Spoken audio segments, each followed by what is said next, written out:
ನಮಸ್ಕಾರ ಕರ್ನಾಟಕ. ಇದು ಜನರಾಡುವ ಮಾತು ನಮ್ಮಿಂದಲ್ಲ ಜನರಿಂದ 16ನೇ ಸಂಚಿಕೆ. ಏನಪ್ಪ ಇವತ್ತಿನ ಜನರಾಡುವ ಮಾತು ಏನು ಪ್ರಚಲಿತದಲ್ಲಿದೆ ಅಂತಕ್ಕಂಥ ವಿಚಾರ ತಮಗೆ ಬಂದೇ ಬರ್ತದೆ. ಈ ದೇಶದಲ್ಲಿ ಸಂವಿಧಾನ ಎಷ್ಟು ಪವರ್ಫುಲ್ ಇದೆ, ನಮ್ಮ ದೇಶದಲ್ಲಿ ಕಾರ್ಯಾಂಗ ಎಷ್ಟು ಪವರ್ಫುಲ್ ಇದೆ, ನಮ್ಮ ದೇಶದಲ್ಲಿ ನ್ಯಾಯಾಂಗ ಎಷ್ಟು ಗಟ್ಟಿ ಮತ್ತು ಪವರ್ಫುಲ್ ಇದೆ ಅಂತಕ್ಕಂಥ ವಿಷಯದಲ್ಲಿ ನಾನು ಮಾತನಾಡ್ತಾ ಇದ್ದೇನೆ. ಇದು ಸಾಮಾನ್ಯವಾದ ವಿಷಯವಲ್ಲ. ಇದು ಈ ದೇಶದ ಮಾಜಿ ಪ್ರಧಾನಿಗಳ ಮೊಮ್ಮಗ ಮತ್ತು ಸಂಸದರು. ಯಾರು ಇವರು? HD ರೇವಣ್ಣ ಅವರ ಸುಪುತ್ರ ಪ್ರಜ್ವಲ್ ರೇವಣ್ಣ ಅವರ ಬಗ್ಗೆ ಮಾತನಾಡಲಿಕ್ಕೆ ಜನ ತಯಾರಾಗಿ ಮಾತಾಡ್ತಾ ಇದ್ದಾರೆ. ಏನು ಜನ ಮಾತಾಡ್ತಾ ಇದ್ದಾರೆ ನೋಡ್ರಿಪ್ಪ, ನಮ್ಮ ದೇಶದಲ್ಲಿ ತಪ್ಪು ಯಾರೇ ಮಾಡಲಿ ಶಿಕ್ಷೆ ಖಚಿತ. ಇದಕ್ಕೆ ಉದಾಹರಣೆ ಮಾಜಿ ಸಂಸದ ಪ್ರಜ್ವಲ್ ರೇವಣ್ಣ.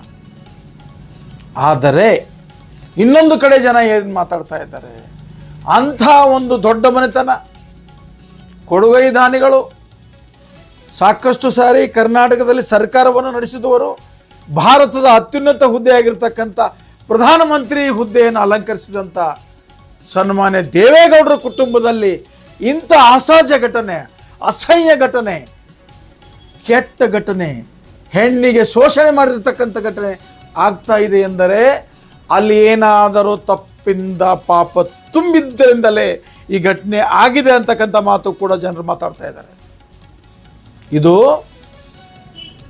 ಬಹಳ ಸೌಜನ್ಯ ಭರಿತವಾಗಿರ್ತಕ್ಕಂಥ, ಬಹಳ ಉತ್ತಮ ಹೃದಯವನ್ನು ಹೊತ್ತಿರ್ತಕ್ಕಂಥ ಮಾಜಿ ಪ್ರಧಾನಿ ದೇವೇಗೌಡರ ಒಂದು ಸ್ವಭಾವವನ್ನು ನೋಡಿದರೆ ಈ ಘಟನೆ ನಡಿಬಾರ್ದಾಗಿತ್ತು. ಆದರೂ ನಡೆದು ಹೋಯಿತು. ಇದಕ್ಕೆ ಕಾರಣ ಪ್ರಾಯಶ್ಚಿತ್ತ ಪಾಪವೇ, ಕರ್ಮದ ಪಾಪವೇ, ವರ್ತಮಾನ ಕಾಲದ ಪಾಪವೇ ಗೊತ್ತಿಲ್ಲ, ಇದು ನಡೆದು ಹೋಯಿತು.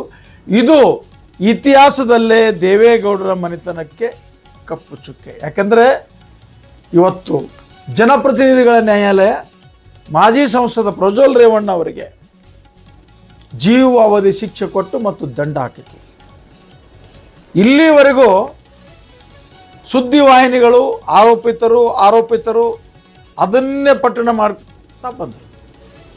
ಒಂದು ವಿಷಯ ನಮ್ಮ ಮಾಧ್ಯಮ ಬಾಂಧವರಿಗೂ ಹೇಳ್ತೇನೆ, ಕೆಟ್ಟದಾಗಿರ್ತಕ್ಕಂಥ ಸುದ್ದಿಯನ್ನು ಹೆಚ್ಚಾಗಿ ಬಿತ್ತರಿಸಿದರೆ ಸಮಾಜದ ಮೇಲೆ ಕೆಟ್ಟ ಪರಿಣಾಮ ಬೀರುತ್ತದೆ. ಇದರಲ್ಲಿ ಎರಡು ಮಾತು ಇಲ್ಲ ಅಂತ ಜನ ಮಾತಾಡ್ತಾ ಇದ್ದಾರೆ. ಏನ್ರಿ ಅದು? ರೇಪ್ ಮಾಡಿದ್ರು, ಅತ್ಯಾಚಾರ, ದಿನ ಹೊತ್ತೊಂಡ್ರೆ ಟಿ ವಿನಲ್ಲಿ ಅದೇ ಬರ್ತದೆ. ಏನಾಗ್ತದೆ ಇದು? ಸಣ್ಣ ಸಣ್ಣ ಮಕ್ಕಳು ಆ ಟಿ ವಿ ವಾಹಿನಿಯನ್ನು, ಮಾಧ್ಯಮವನ್ನು ನೋಡ್ತಾ ಇರ್ತಾರೆ. ಅತ್ಯಾಚಾರ ಅಂದರೆ ಅವ್ರಿಗೆ ಗೊತ್ತಿರೋದಿಲ್ಲ, ರೇಪ್ ಅಂದರೆ ಅವ್ರಿಗೆ ಗೊತ್ತಿರೋದಿಲ್ಲ. ಈ ವಾಹಿನಿ ಮುಖಾಂತರ ನೋಡಿ ಸಾಕಷ್ಟು ಸಮಾಜದ ಮೇಲೆ ಕೆಟ್ಟ ಪರಿಣಾಮ ಬೀರುವುದುಂಟು ಅಂತಕ್ಕಂಥ ಮಾತು ಜನ ಮಾತಾಡ್ತಾ ಇದ್ದಾರೆ.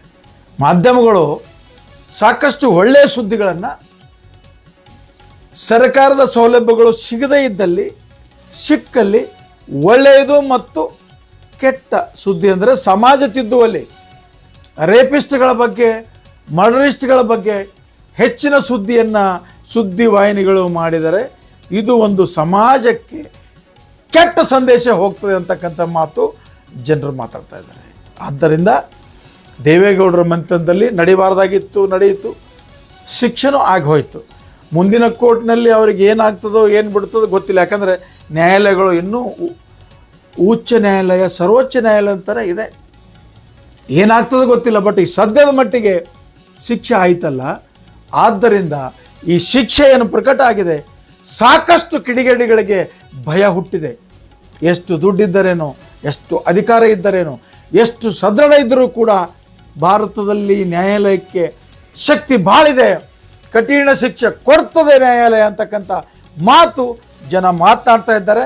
ಕಳ್ಳಕಾಕರಿಗೆ, ಭ್ರಷ್ಟಾಚಾರಿಗಳಿಗೆ, ಅತ್ಯಾಚಾರಿಗಳಿಗೆ ಇದು ಒಂದು ದಿಕ್ಸೂಚಿ. ಇದರಿಂದ ಅವರು ಪಾಠ ಕಲಿಬಹುದು ಅಂತಕ್ಕಂಥ ಮಾತನ್ನು ಹೇಳ್ತಾ ಇದ್ದಾರೆ. ಆದ್ದರಿಂದ ಜನರು ಏನು ಮಾತಾಡ್ತಿದ್ದಾರೆ, ಇನ್ನು ಮುಂದಾದರೂ ಬಿಡ್ರಪ್ಪ, ಕೆಟ್ಟ ಮಾಡೋದನ್ನು ಬಿಡಿ, ಕೆಟ್ಟ ಮಾಡಿದವರಿಗೆ ಶಿಕ್ಷೆ ಹಾಗೆ ಆಗ್ತದೆ ಅಂತಕ್ಕಂಥ ಮಾತನ್ನು ಜನರು ಹೇಳ್ತಾ ಇದ್ದಾರೆ.